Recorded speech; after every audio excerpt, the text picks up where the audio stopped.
increased. And this year we have a number of new folks coming who are in their encore and who are saying, what I'd really like to do is I'd like to find a bright young entrepreneur that I could invest in, that I could advise, that I could mentor. And I think that multi-generational combination is going to end up being an incredible win-win.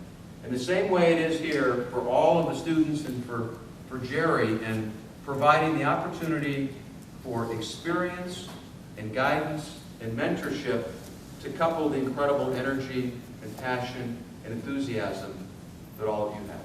So that's the human capital side. We're really trying to do some groundbreaking things and bringing new human capital in. But here's the thing. We could bring all of the bright, brilliant people in the world into this space, and they could come up with, as you are coming up with, brilliant ideas to solve big problems. But if there's not investment or financial capital available, those ideas aren't destined to become very big. So how do you unlock financial capital to be able to actually be invested in social enterprises and take great ideas and bring them to scale? And for me, it's quite simple. I look at it like the little pocket and the big pocket. So today, as I said earlier, we try to solve all the problems of the world as individual citizens. Exclude government for a minute. What we do as individual citizens, we give away $300 billion a year in charity, which is a huge number.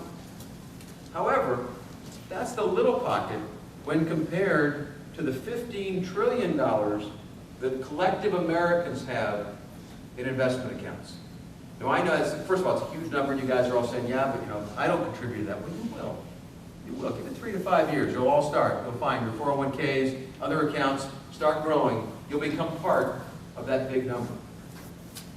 Well, what if we were able to take just 1% or 2% of that $15 trillion and invest it in social enterprises that are designed to solve problems and deliver a financial return?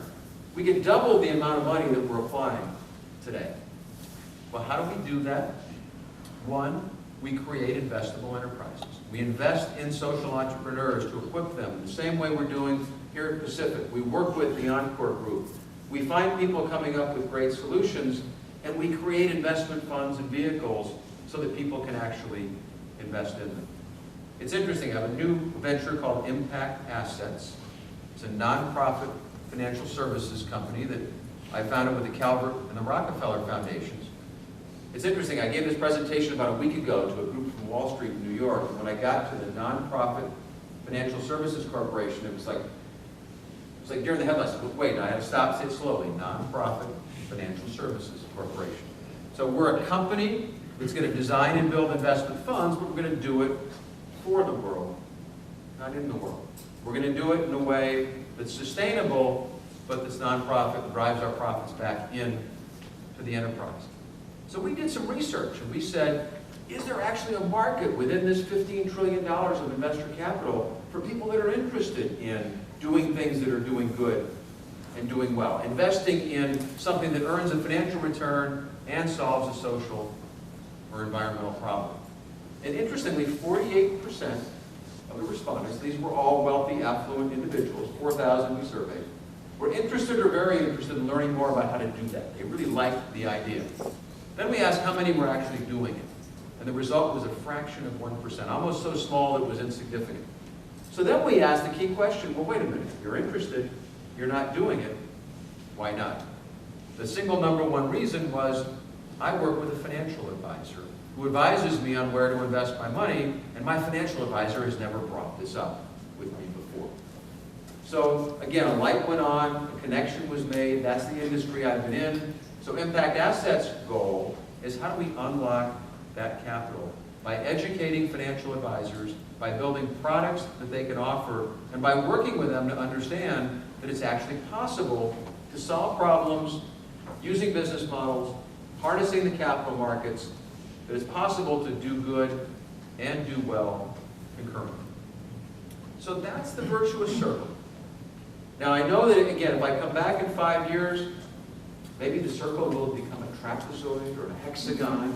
I don't know where it might go, but I can tell you that getting to that point over the last 5 years has been the most meaningful, purposeful, and enjoyable 5 years that I think I've ever spent. It's funny that that was not necessarily an outcome. That last word, enjoyable, was just not necessarily something I thought about a lot. I really felt passionate that I wanted to do something for the world. And now friends ask me, it's almost like, they say, gosh, it's great this work you're doing. Oh, my God, you're saving the world out there. It's so cool. Thank you for doing it.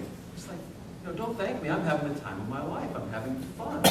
And I think that that's something that I'm now trying to share with other people who are at the same age group that I am, is that it's actually, there's an opportunity with your money to do good and do well, and there's an opportunity with your time and your bandwidth to feel really good about making change and solving problems in the world and have a great time doing it. So, as I look at your inflection point now, and those of you that are graduating either this May or next May or the May following, I guess I challenge each one of you to think about your life ahead in kind of the way that I did when I hit 47. Think about your first half in the way that I thought about my second half. Where are you uniquely equipped to make a difference? What is it that you're passionate about? What are the problems of the world that you really want to see solved? How can you make connections with the right people to figure out how to solve them? I think you started by being here, by being part of Pacific, by being part of a university that really cares about this, by being part of the Global Center. You've taken a huge step forward. And I know that so many of you have taken advantage of so many of the great things that we do here. So let me just ask, how many of you have been on part of the ambassador program? Terrific. How many of you have been have gone to any one of the conferences, either Skoll or the Harvard Conference or Ashoka or CGIU? Terrific.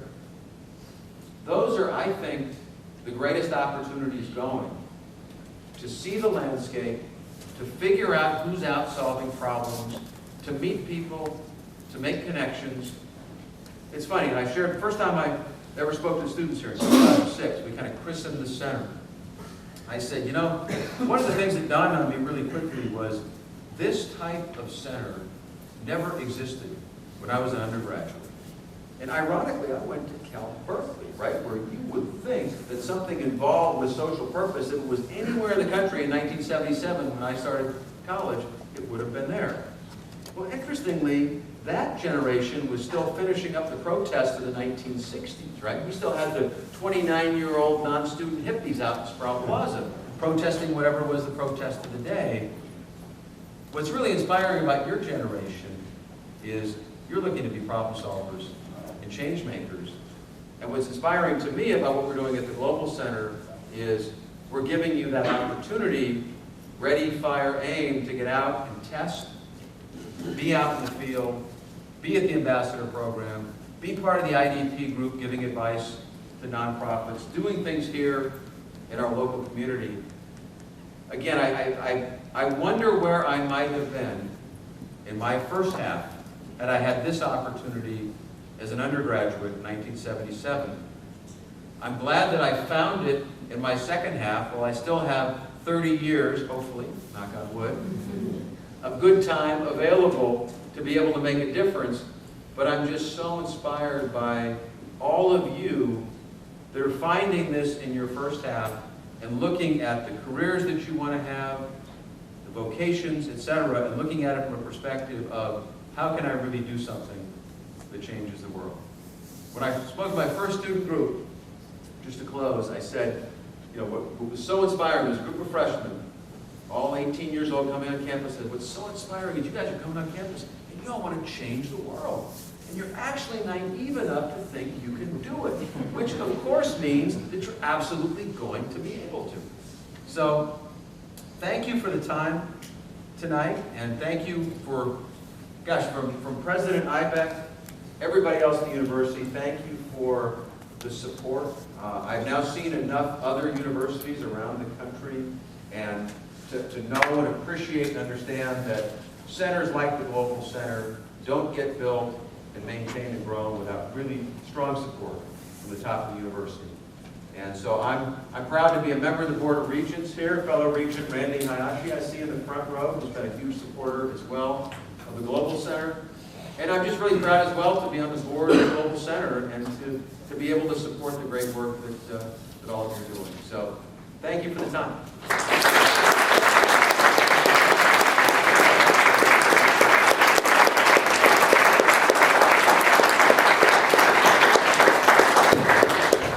So I got time for a couple of questions if anybody has one. As an investor and a social entrepreneur interested in investing in agriculture in Africa, how would you advise me with regards to entering the market and getting the concept in order for me to do so? It's a great question. Yeah. So the question is, as a very specific issue, as an investor and entrepreneur interested in investing in agriculture in Africa, like how would you advise me to get started? Where would I find the contacts? So it's interesting. 5 years ago when I started, I decided with our family foundation that we wanted to become impact investors. We wanted to start investing some of our, I was kind of disappointed with the fact that in a family foundation you give away 5% of the money every year, the other 95% gets invested, and you hope to do well enough to give away more the next year. And I went to our board, which includes